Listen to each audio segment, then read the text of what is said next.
Everyone, कैसे आप लोग। फिर से न्यू वीडियो के साथ आप लोगों का स्वागत है। तो वीडियो को लाइक, कमेंट, शेयर, सब्सक्राइब करना ना भूले, क्योंकि ये बात टमाटर पे आई है। आज कोई मुर्गा मुर्गी नहीं है, मगर ये टमाटर है।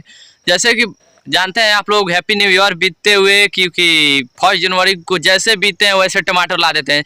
यानी कि कल 1 जनवरी था, वो फर्स्ट जनवरी को मतलब आप लोग समझ सकते हैं मुर्गी हला रही, टमाटर बच गया था, तो थोड़ा वही टमाटर मिक्स करने आ गए हैं मुर्गी में। तो प्रमोद भैया, टमाटर को क्या विचार है? टमाटर को चोरी करना है फिर से और बोलना है कि गाना लगाकर, पैसे लगाकर गाना भगाता है। ट्रेंडिंग में जाएगा, देख लीजिए थोड़ा अभी और वीडियो।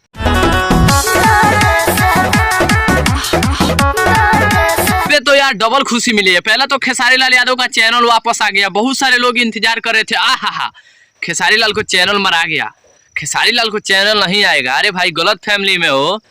जैसे कि आप लोग समझ सकते हैं, कल परसों को खेसारी भैया को चैनल मिला है और आज उसी चैनल पे एक ट्रेलर रिलीज किया गया है गाना को, जिसका टाइटल है टमाटर।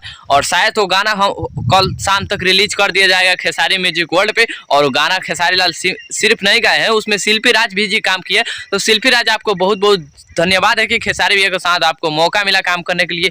आपका पहली बार तो काम का मौका नहीं है, फिर भी ये वीडियो बहुत जमदार है, तो इसका भी ट्रेंडिंग में ला दिया जाएगा। और हमको लगता है कि बहुत सारे हमारे भैया है जो कि कमेंट कर रहे हैं खेसारी लाल करेजे का टुकड़ा है। तो दिल से थैंक्स भाई, इतना सपोर्ट करने के लिए। क्रेजी भी खेसारी भैया को ऐसे ही अपना सपोर्ट बरसाए रखिएगा अपना छोटा भाई पे। जैसे 2022 में इस चैनल को सपोर्ट किया, उसी 2023 में इस चैनल को सपोर्ट करते रहना। बाकी इस तरह के न्यूज़ आप लोगों को हमेशा मिलता रहता है। तो आज का न्यूज़ ज़्यादातर इसी टॉपिक पे था। तो आई होप आप लोगों को वीडियो कैसा लगा, कैसा ना, आप लोग कमेंट करके बताइए। आप BS न्यूज़ रिकॉर्ड देख रहे थे, बहुत बहुत धन्यवाद। जय हिंद, जय भारत।